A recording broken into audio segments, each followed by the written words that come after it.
नमस्कार दोस्तों, स्वागत है आप सभी का आपके अपने इस YouTube चैनल पर। दोस्तों, एनसीईआरटी का तारतम्य लगातार जारी है और आज हम कक्षा 7 के विज्ञान विषय में 5वें अध्याय में पढ़ने जा रहे हैं अम्ल, क्षारक और लवण।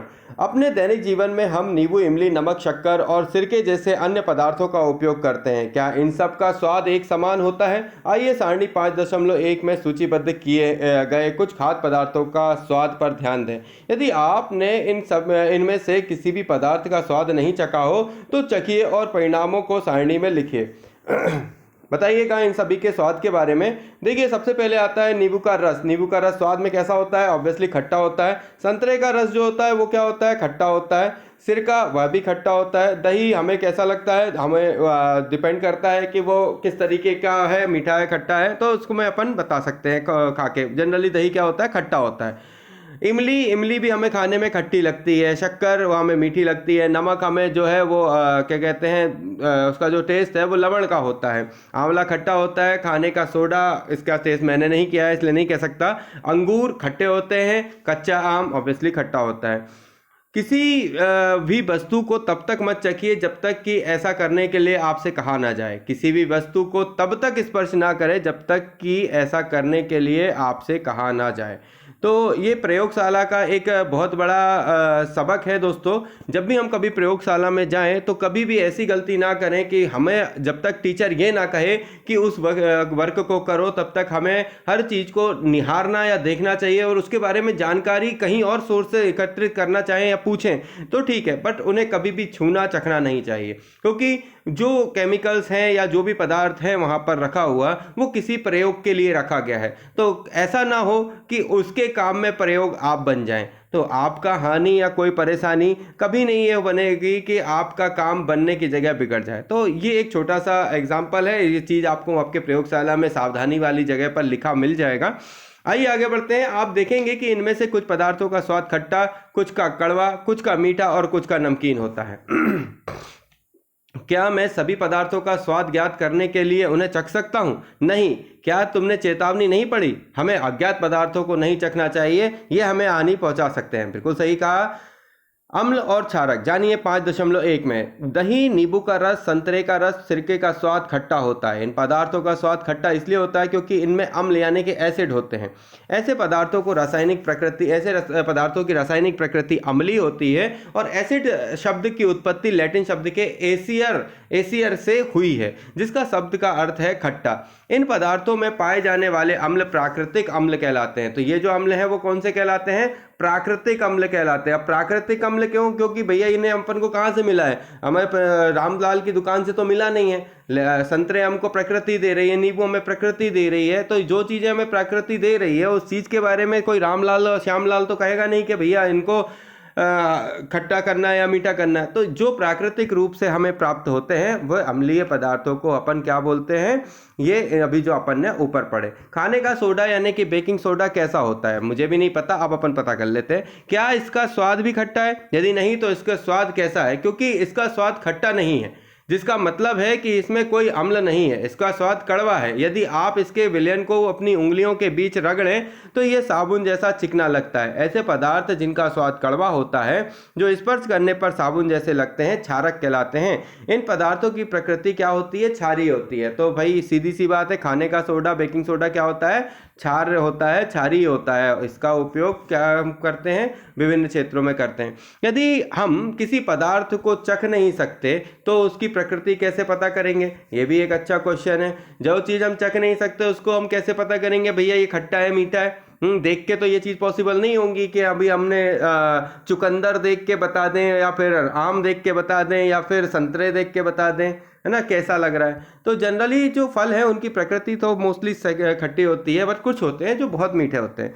कोई पदार्थ अम्लीय है अथवा क्षारीय, इसका परीक्षण करने के लिए विशेष प्रकार के पदार्थों का उपयोग किया जाता है। ये पदार्थ सूचक कहलाते हैं। सूचकों में जब अम्लीय अथवा क्षारीय पदार्थ युक्त विलयन में मिलाया जाता है तो उसका रंग बदल जाता है। हल्दी, लिटमस, गुड़हल की पंखुड़ियाँ आदि कुछ प्राकृतिक रूप से पाए जाने वाले सूचक हैं। तो देखो, हल्दी है। हल्दी का कभी आपने देखा होगा कि आप किसी कपड़े पर हल्दी लग जाए और उसे अगर आप साबुन से धो दें तो क्या हो जाता है? उसका कलर बदल जाता है। यानी कि जो साबुन है वो क्षारीय है और उससे उसका जो है वो क्या हो जाता है, लाल हो जाता है। तो वो जो लिटमस है चेंज हो जाने का कारण क्या है, उसके पदार्थों के बारे में जानकारी है, क्योंकि अम्ल और क्षार के क्या है अपन किससे जान सकते हैं, उसके सूचक से जान सकते हैं। तो हल्दी, लिटमस, गुड़हल की पंखुड़ियाँ आदि कुछ प्राकृतिक रूप से पाए जाने वाले सूचक है। क्या आप जानते हैं अम्ल का नाम और किसमें पाया जाता है? तो आइए सुनिए। अम्ल का नाम एसिटिक एसिड, एसिटिक अम्ल सिरके में पाया जाता है। एसिटिक अम्ल किसमें पाया जाता है? सिरके में पाया जाता है। फॉर्मिक अम्ल हमें चींटियों के डंक में मिलता है। साइट्रिक अम्ल नींबू कुल के सिट्रिक्स फल जैसे संतरा, नींबू आदि में साइट्रिक अम्ल पाया जाता है। लैक्टिक अम्ल हमें दही से प्राप्त होता है। ऑक्जेलिक पालक से प्राप्त होता है। इसके अलावा ऑक्जेलिक अम्ल हमें और कहाँ से प्राप्त हो जाता है? टमाटर से भी शायद प्राप्त हो जाता है। ठीक है, इसके अलावा एस्कॉर्बिक अम्ल यानी विटामिन सी, आंवला, सिट्रस फलों से एस्कॉर्बिक अम्ल प्राप्त होता है जिसे विटामिन सी बोलते हैं। टार्टरिक अम्ल इमली, अंगूर, कच्चे आम इत्यादि से हमें टार्टरिक अम्ल प्राप्त होता है। तो ये जो कुछ अम्ल थे जिनका हमें प्राकृतिक रूप से प्राप्त होने वाली आंसर हमें मिले। आइए कुछ ऊपर बताए गए सभी प्राकृतिक अम्ल प्रकृति से पर पाए जाते हैं। अब आते हैं क्षार के बारे में। क्षार का नाम और किस में पाया जाता है? कैल्शियम हाइड्रोक्साइड, ये चूने के पानी में पाया जाता है। अमोनियम हाइड्रोक्साइड, खिड़की के कांच साफ करने के लिए उपयुक्त मार्जक। सोडियम हाइड्रोक्साइड यानी कि सोडियम हाइड्रोक्साइड और पोटेशियम हाइड्रोक्साइड किस में पाया जाता है? ये साबुन में। मैग्नीशियम हाइड्रोक्साइड, दूधिया मैग्नीशियम यानी मिल्क ऑफ मैग्नीशियम जिसे कहते हैं, उसमें मैग्नीशियम हाइड्रोक्साइड पाया जाता है। तो ये जो है वो क्या थे? क्षार थे। हमने हमारे आसपास के प्राकृतिक सूचक लिटमस एक प्राकृतिक रंजक, सबसे सामान्य रूप से उपयोग किए जाने वाला प्राकृतिक सूचक लिटमस है जिसे लाइकेनो शेक से निर्मित किया जाता है। आशुद्ध जल से इसका रंग मार्व यानी नील शोण होता है। जब इसे अम्लीय विलयन से मिलाया जाता है तो यह लाल हो जाता है और जब क्षारीय विलयन से मिलाया जाता है तो यह नीला हो जाता है। यह विलयन के रूप में अथवा कागज की पट्टियों के रूप में उपलब्ध होता है जिन्हें लिटमस पत्र कहते हैं। सामान्यतः यह लाल और नीले लिटमस पत्र के रूप में उपलब्ध होता है। तो ये किस चीज़ से बना होता है? ये जो होता है अपना लाइकेनो यानी कि शेक से निर्मित होता है। लाइकेनो क्या है? ये एक प्रकार का जो पौधा होता है, पेड़ होता है, उससे प्राप्त होता है। ये प्राकृतिक सूचक है। इसका रंग जो है माव नील शोण होता है। ये देखिए, ये क्या है? अपना नीला और लाल लिटमस, लाइकेन और लाल और नीला लिटमस। देखो ये लाइकेन है, इसका उपयोग किस में करते हैं? सूचक के रूप में करते हैं अपन। क्रियाकलाप 5.1 प्लास्टिक के किसी प्याले, कटोरी या परख नली में नींबू का रस लेकर उसमें थोड़ा पानी मिलाइए। ड्रॉपर की सहायता से उपरोक्त विलयन की एक बूंद को लाल लिटमस पत्र में डालिए। अभी क्या होगा? लाल लिटमस पत्र में जैसे ही आप डालते हैं तो लिटमस परीक्षण करते हुए ये जो बच्चे हैं वो क्या कर रहे हैं? लिटमस का परीक्षण क्या है, इसके रंग में कोई परिवर्तन हुआ? इसी परीक्षण को नीले लिटमस पत्र के साथ दोहराइए। नोट कीजिए कि क्या रंग में कोई परिवर्तन हो रहा है। इस क्रियाकलाप को निम्नलिखित पदार्थों के साथ दोहराइए। नल के पानी, अपमार्जक का घोल, वातित पेय पदार्थ, साबुन का विलयन, शैम्पू, सामान्य नमक का विलयन, शक्कर का विलयन, सिरका, बेकिंग सोडा, दूध या मैग्नीशियम, धावन सोडे का विलयन, चूने का पानी, यदि संभव हो तो विलयन अशुद्ध जल में बनाएं।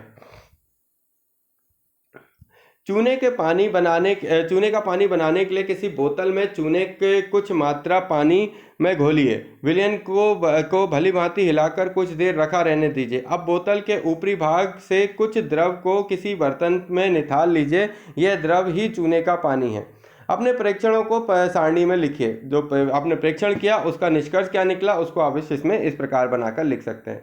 क्या आपकी सूची में कुछ ऐसे विलयन हैं जिनका लिटमस पत्र पर कोई प्रभाव नहीं पड़ता? इन पदार्थों का नाम लिखिए। ऐसे विलयन जो लाल अथवा नीले लिटमस पत्र के रंग में परिवर्तन नहीं करते हैं उदासीन विलयन कहलाते हैं। ऐसे पदार्थ ना तो अम्लीय होते हैं और ना ही क्षारीय होते हैं। हल्दी एक अन्य प्राकृतिक सूचक है। 1 चम्मच हल्दी पाउडर लीजिए, इसमें थोड़ा जल मिलाकर इसका पेस्ट बनाइए। स्याही सोखता ब्लॉटिंग पेपर या फिल्टर पत्र पर हल्दी का पेस्ट लगाइए। हल्दी पत्र बनाइए और उसे सुखा लीजिए। हल्दी पत्र की पतली पतली पट्टियां काट लीजिए।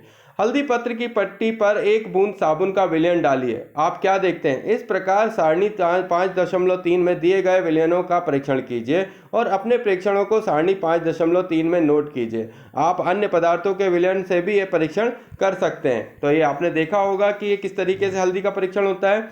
अब ये जो हल्दी का विलयन है उसका अपन क्या कर सकते हैं? परीक्षण कर सकते हैं। नींबू के रस पे देखो, संतरे का रस, सिरका, इस तरीके से आप सभी पे देख सकते हैं। आप अपनी माता जी के जन्मदिन पर उनके लिए विशेष बधाई पत्र बना सकते हैं। सफ़ेद कागज सादे सफ़ेद कागज की शीट पर हल्दी का पेस्ट लगाइए और उसे सुखा लीजिए। रुई के फाहे की सहायता से उस पर चूने के पानी से एक खूबसूरत फूल बनाइए। आपको एक सुंदर बधाई पत्र मिल जाएगा। देखिए कितना सुंदर है, हल्दी का पेस्ट और चूने का पानी। अब क्या है, अब मैं समझ गया कि मेरी सफ़ेद कमीज पर पड़ा हल्दी का दाग साबुन के धोने पर लाल क्यों हो जाता है। ऐसा इसलिए होता है क्योंकि साबुन का विलयन क्षारीय होता है। ठीक है, आगे बढ़ते हैं। सूचक के रूप में गुड़हल के पुष्प। गुड़हल के पुष्प की कुछ पंखुड़ियां एकत्र कीजिए और उन्हें किसी बीकर में रख दीजिए। इसमें थोड़ा गर्म जल मिलाइए। मिश्रण को कुछ समय तक रखिए जब तक जल रंगीन ना हो जाए। रंगीन जल को सूचक के रूप में उपयोग करिए। सूचक की 5 बूंदें सारणी के प्रत्येक विलयन में मिलाइए। शैम्पू, नींबू का रस, सोडा, सिरका, शक्कर, नमक, इन सभी मिलाइए। सूचक का अम्लीय, क्षारीय और उदासीन विलयन पर क्या प्रभाव पड़ता है?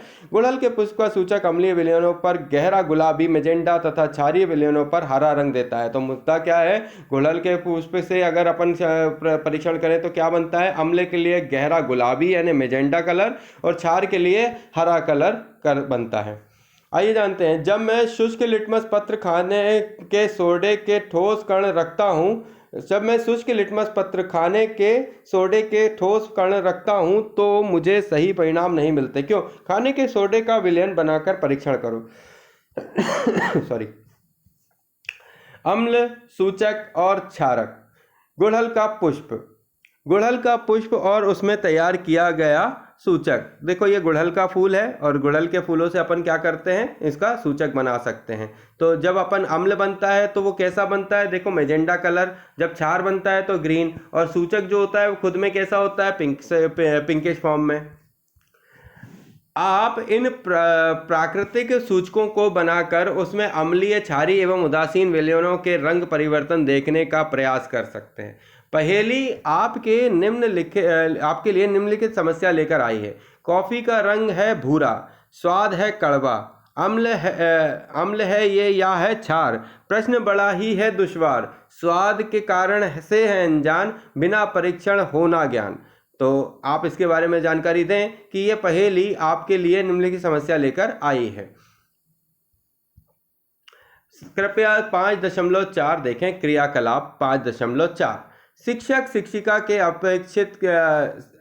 अपेक्षित है कि वे अपने विद्यालय की प्रयोगशाला अथवा आसपास के किसी विद्यालय से निम्नलिखित रसायनों की उपलब्धता सुनिश्चित करें।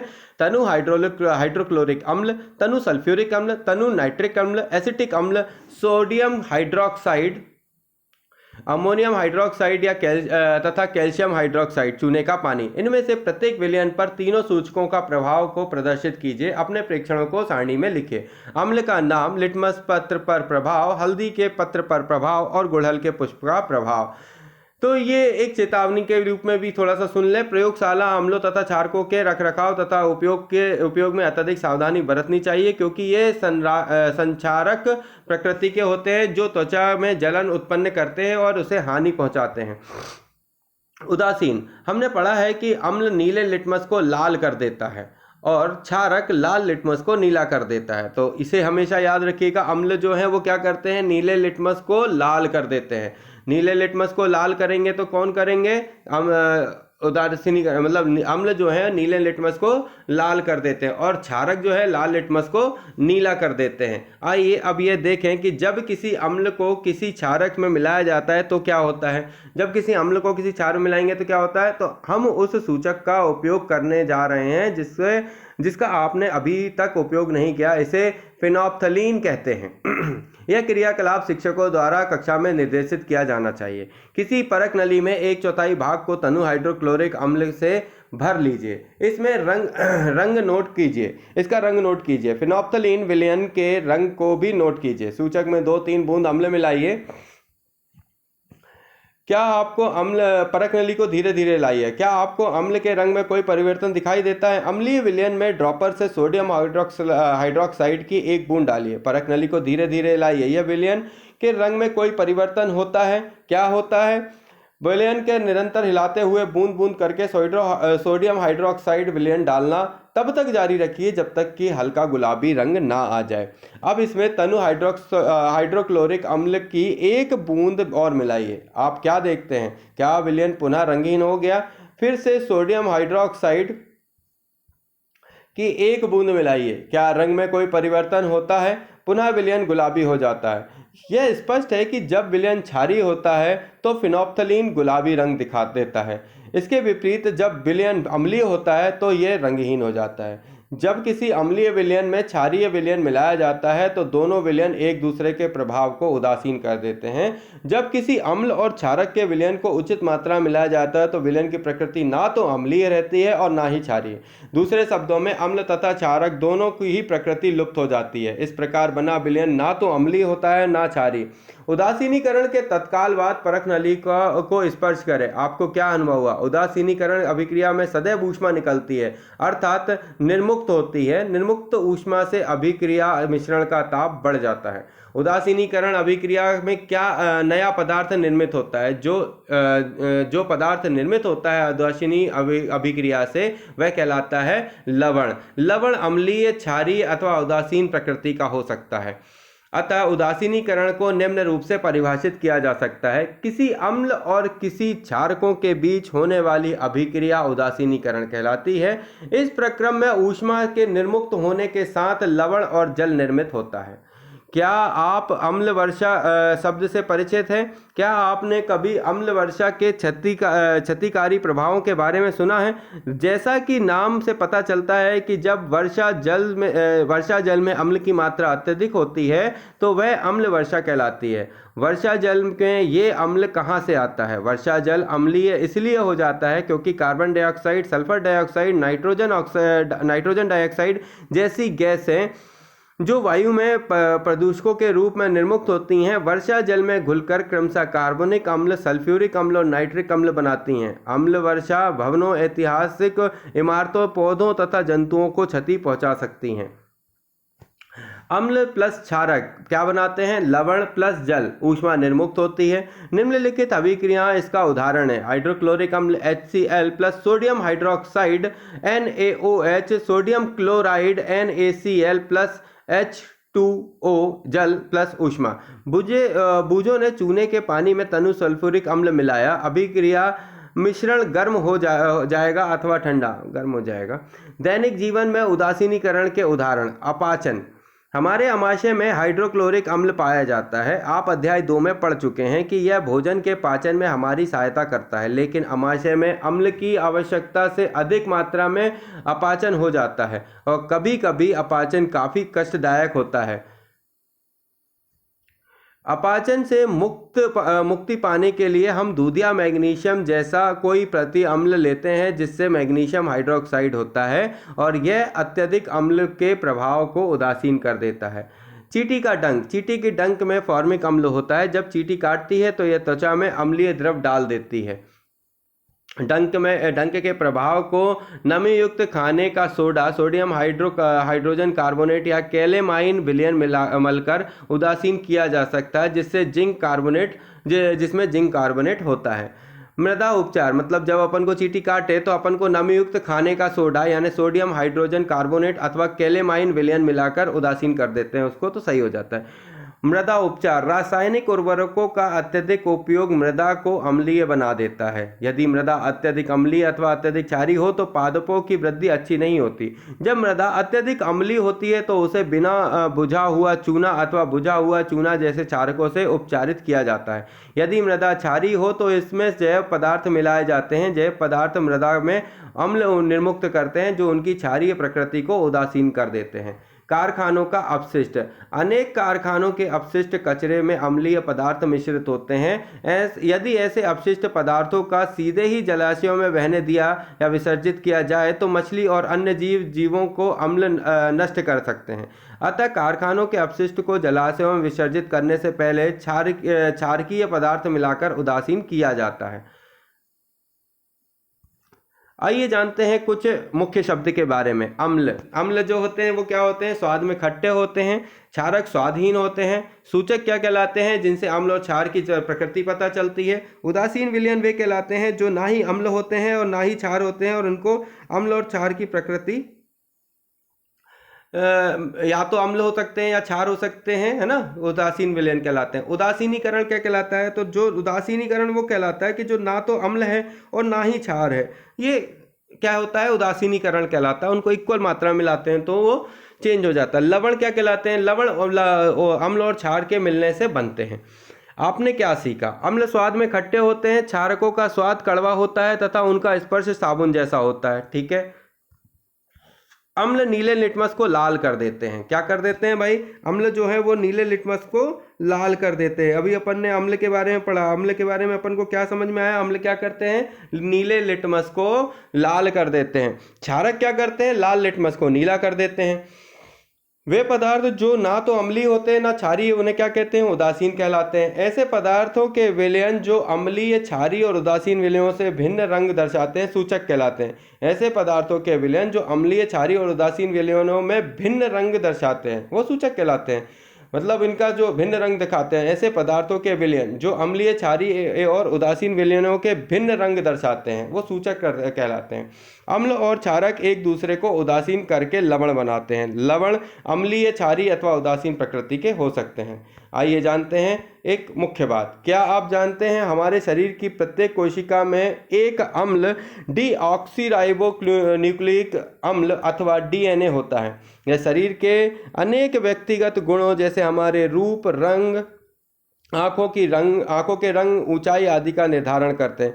सभी प्रोटीन जो कि हमारी कोशिकाओं के भाग होते हैं भी अमीनो अम्ल के बने होते हैं। हमारे शरीर में पाई जाने वाला वसा अम्ल होते हैं। तो ये हमने एक बहुत अच्छी जानकारी आप तक पहुंचाई। ये पूरे चैप्टर में हमने जाना कि अम्ल, क्षारक और लवण क्या होते हैं। ऐसे ही अच्छे चैप्टर, ऐसी ही जानकारी एनसीईआरटी के माध्यम से आप तक पहुंचाते रहेंगे लगातार, जब तक हमारे पास कुछ खास नया नहीं है। दोस्तों हमें दीजिए इजाज़त। जय हिंद, जय भारत। थैंक यू दोस्तों।